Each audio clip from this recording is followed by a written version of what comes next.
Welcome. I'm Erika Ellis from livingjoyfully.ca, and I'm here with Anna Brown and Pam Laricchia. Hi to you both. Hello.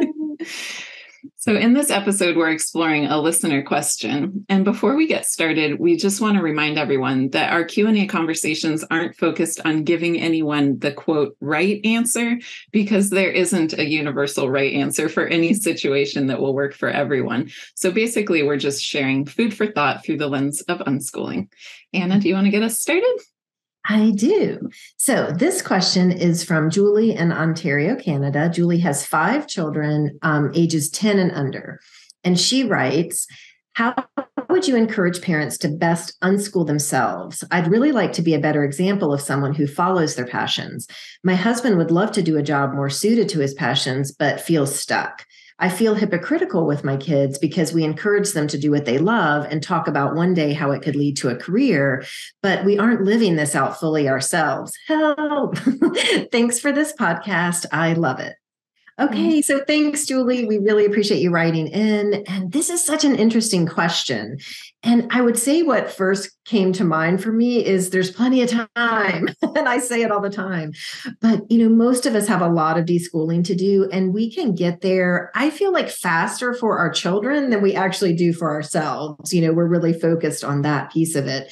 But I found that the longer we lived this life, the easier it became to bring this life to me, to my husband, to all of us, to really understand how it can fit in our family. So I am a scanner. Some people call it a multi-potential.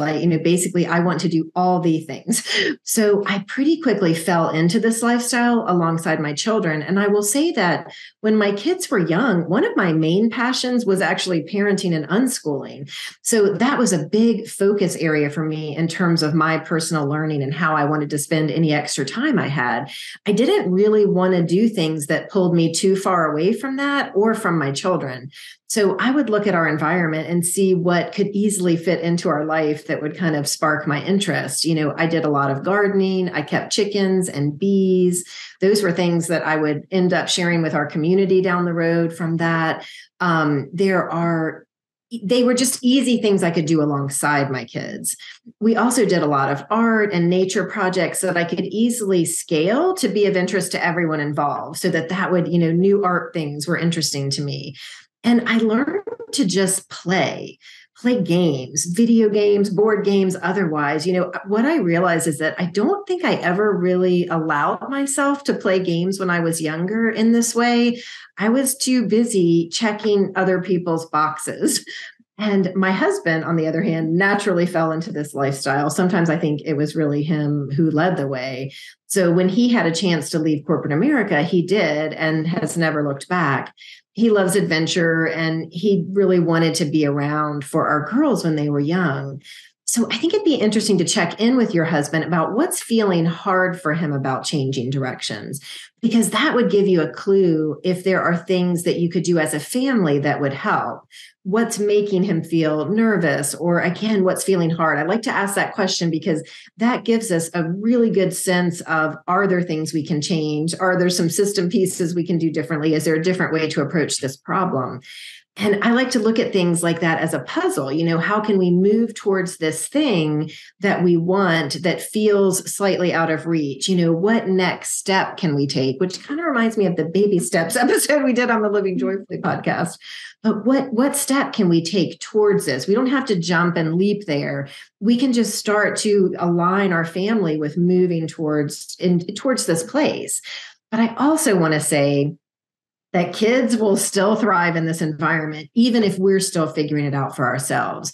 There will be opportunities along the way to discuss everyone's needs and work together to find ways to make this happen.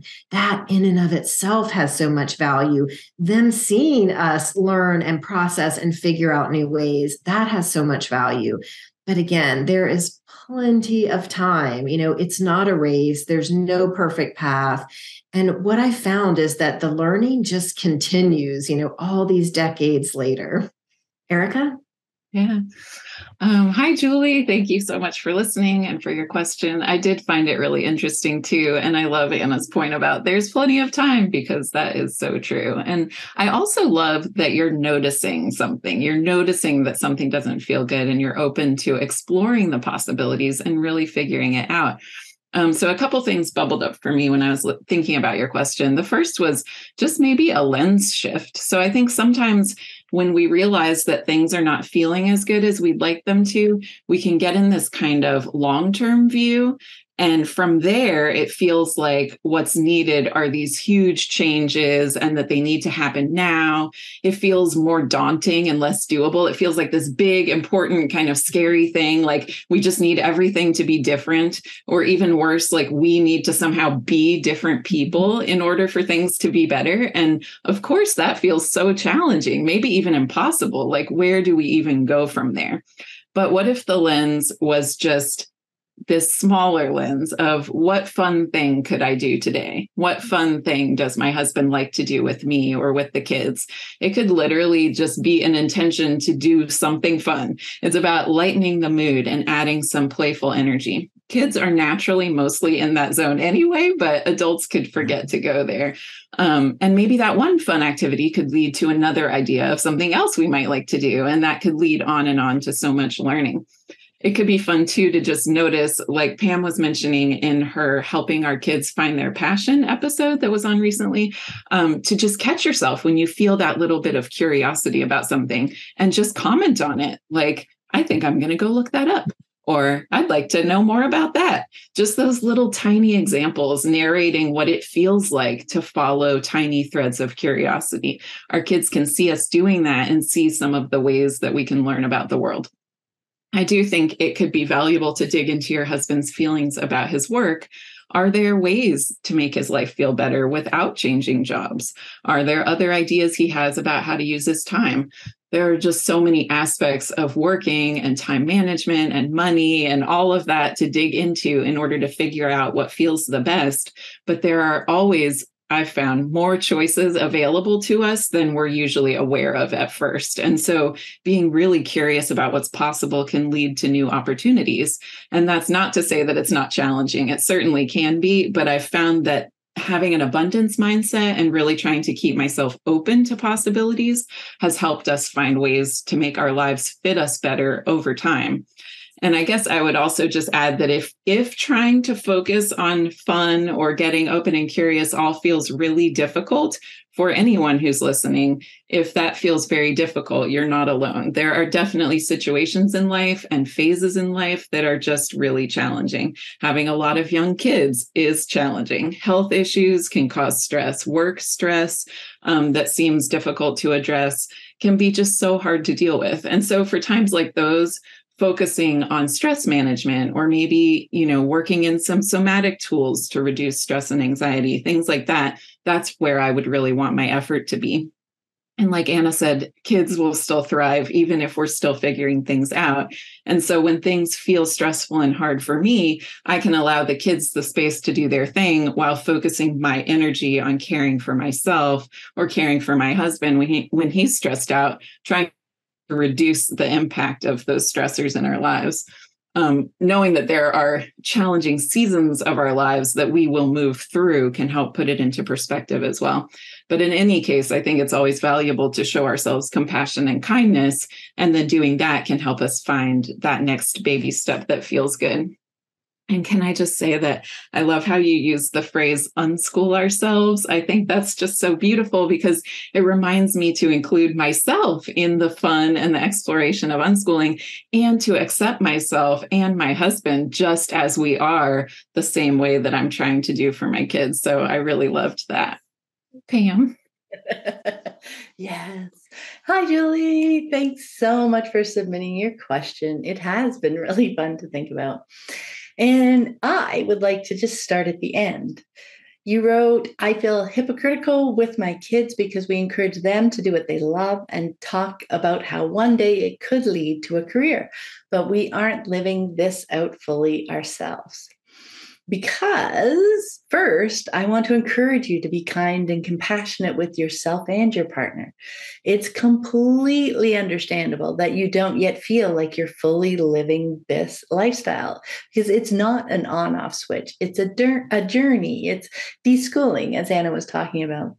Neither one of you had an unschooling childhood, I suspect, which would have been filled with years of exploring things you find interesting, gaining experience with how interests ebb and flow over months and years, learning how you prefer to learn new things, finding ways to embrace your strengths and navigate your weaknesses, learning the value of not judging yourself harshly when things go sideways or even just more slowly than you were hoping.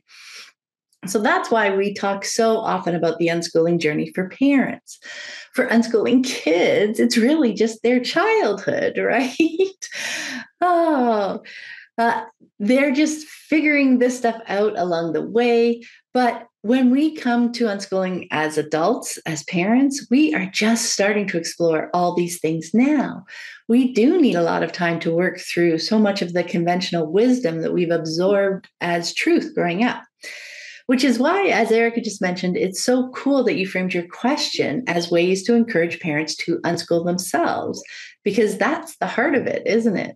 And for me, encouraging parents to unschool themselves is about encouraging them to question what they think they know about life and learning, which is definitely no small task, which is why it can feel overwhelming. There really are so many things to question. Where do we start? Now, I think we can get a sense of what questions to explore next by just noticing what's starting to rub. What's not feeling great right now? What questions are taking up a lot of real estate in my head and making it harder for me to be in the moment, connecting with my kids? Now, pretty often when we first come to unschooling, it's questions like, how do I know they're learning? What about math and reading? I encourage parents to embrace beginner's mind, because when it comes to unschooling, we are beginners. It's really helpful to release what we think we know and instead bring that open and curious mindset as we explore the questions that come up through the lens of unschooling. And for you and your husband, Julie, the question that's rubbing right now is around the idea of following our passions. You wrote, I'd really like to be a better example of somebody who follows their passions. And my husband would love to do a job more suited to his passions, but feels stuck. So for yourself, I imagine you're trying to get a sense of what it looks like when somebody is following their passions. And first, I would encourage you to use the word interests rather than passions, not because there's anything wrong with the idea of passions per se, but that the energy of the word can sometimes trip us up. Passion seems to be like a super interest, giving the impression that we need to find the one or two things that make our soul sing. And that is a lot of pressure to be putting on ourselves. So instead, let's just take it down a notch and think in terms of interests, because interests are cool. We learn so much about the world and ourselves through exploring them. And maybe eventually we might become passionate about some of those interests, but maybe not. And either way, we're learning a lot and having fun along the way. And as Erika mentioned, share what you're doing and learning along the way with your family. Like for me, that was a big one, because I think that's something you're seeing right now, Julie, that, your kids are doing this thing and you guys as parents don't feel like you are. And as Anna was saying, you're going to be learning it alongside. There's plenty of time to do that. So it's really interesting to see when we can share a little bit, and maybe it's just that, oh, I think I'm going to go learn a little bit more about that. Like just embracing those little moments when you're starting to see look, I am curious about something. That's interesting. And just sharing that with your family, it helps also the kids to see that this isn't just for kids, right? It's the process. It's not about the destination. I have a passion. And what that can do also, because you talked about being a better example, Julie, what that feels like when you're living your lives alongside each other, and when everyone's diving into their own interests and sharing their excitement with each other along the way, that's when we can realize that we don't have to share the same interests, but we can definitely connect with each other around that shared excitement and joy of doing something that we really like to do.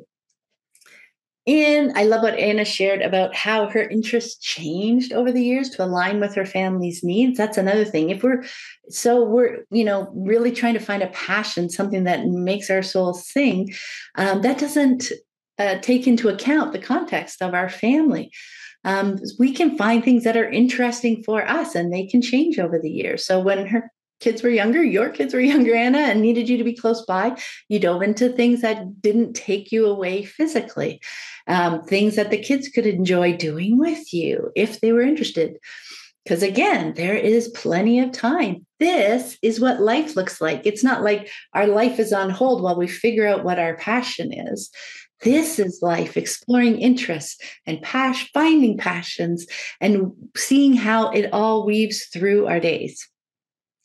And then I just wanted to mention, as for your husband, I think it's really the same idea. It doesn't need to start with anything drastic. Like, I love the way you put that there, Erika. When you're looking to the future, all of a sudden, I need to make big changes now to make some really drastic future change happen. So quitting his job is not something that he needs to decide right now, but you can help him lean into exploring what he finds interesting. As his curiosity and his creativity begins to just open up more, maybe he finds some interesting aspects of his work now that he can lean into. Maybe he comes to see work as just something he does for money to support the family, as when everybody, including him, are pursuing their interests. Maybe he finds other ways to supplement his income that are more interesting to him, growing that and winding down his current job. There are just so many times over the years that I've experienced new opportunities serendipitously appearing once I have something top of mind. Once I'm now thinking, oh, what would I like to do? What would be fun? What am I curious about? What am I interested in? When those questions are bubbling around in your head, you start to notice so many things around you that you really didn't notice before. So the point is, if he's feeling stuck at work right now, you can focus on making the rest of his life more fun and interesting. Let his interests weave through the family too, celebrated alongside everyone else's.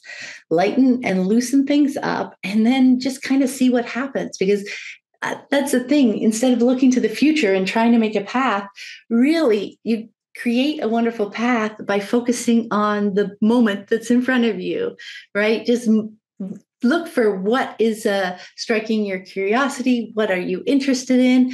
What is your husband interested in? And do those things, play with those things, bring your kids along, invite them to join you in those things. But even if you're doing these side by side, everybody's doing what they enjoy.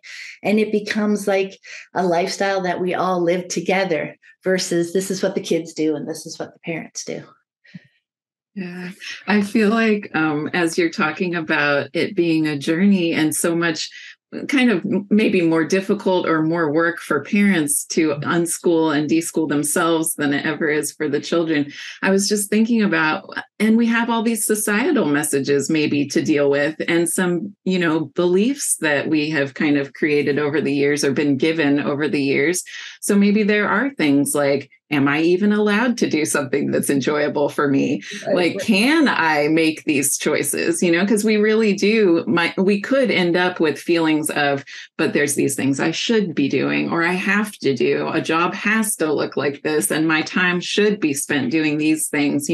Like the role of the mother is that I'm supposed to be doing these things. So can I really, dive into something that's just fun for me? So yeah, starting to question all those things. Right. Too. And I think what that leads to mind for me is something that you mentioned also, Erika, which is the abundance mindset. So I think instead of trying to solve the specific problems of how he does this or how I do a passion, it's bringing that abundance mindset into the everyday, because you can hear this kind of deficit focused of he doesn't like this, we're not sure about this, we're not doing this, like this, not, which is the cultural message, right? That's the message, is always look at the deficits, here are the things we need to fix. But it is, let's add things. Let's find what sparks. Let's just enjoy these moments together. Let's just delight in everyone else's excitement about what they're doing, like bringing that energy of abundance and connection to each of those moments. I think that's what opens the doors. That's what then, like you said, the serendipitous opportunity appears. And then suddenly we're open to it. But I think when we're kind of tunneled in on what's not working and we miss the magic, So I think that's really something tangible that can happen right now, is just bringing that abundance mindset to every moment for everyone in the family. I love that. I love that. Because just as you were talking there, it was that tone. I was like, oh yeah. Like when there's something we need to fix, even if it's something with ourselves, we get so focused on it. How can I fix this? How can I improve this? How can I make it better? And we definitely just get tunneled in on, I need to fix this and I need to fix this fast. I don't want to, sit in something's wrong because that's bad. Right. All those societal judgments that end up on our plate and focusing us in. And then, we miss so much and we miss so many opportunities. I can just have fun watching a movie with my friends, right? Or we can go and draw some pictures or grab the paints. And it's just getting more and more fascinating to me how that shift of opening things up makes things feel lighter and looser, as we were talking about a bit earlier.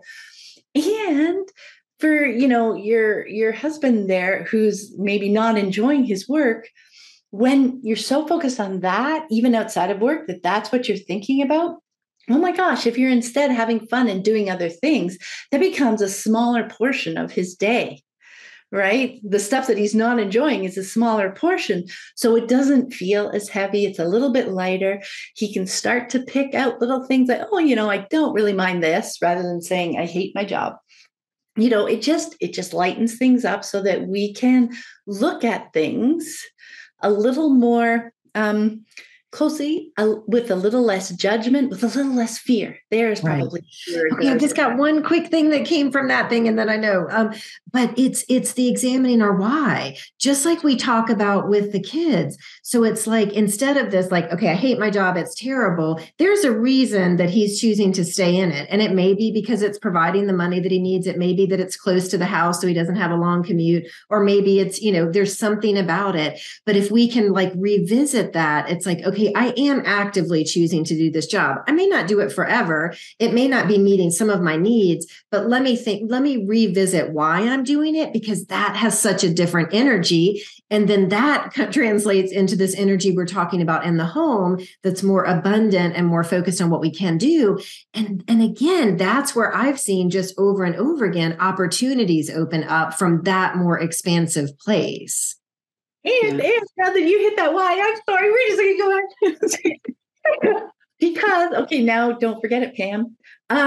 When you're thinking about your why and you're opening up, thinking about work, what occurred to me as you were talking about that is you realize that work doesn't have to satisfy so many things. It doesn't have to accomplish all my life. Doesn't need to be fed or validated from this work. I can open it up and get all sorts of needs met in different ways. That doesn't have to satisfy all my needs. Anyway, yes, that was all I had. Yeah, that made me think, both of you, that made me think of it's the story we tell about it as well. So, if the story we tell about, my husband's work is it's providing us with this and he can do this, he can't do this, but he could do that at home, just kind of find a way to reframe it that feels lighter and I don't know, that makes everyone feel better moving forward. So anyway, thanks again for your question, Julie. We obviously had a lot of fun diving into it. And if anyone else wants to submit a question for an upcoming episode, we would love to read it. I don't remember the address though. Pam, do you? I think it's livingjoyfully.ca/question. Yay! Okay, we would love to hear show notes too. Okay, good. So we would love to hear it and have a wonderful day, everyone. Bye. Bye.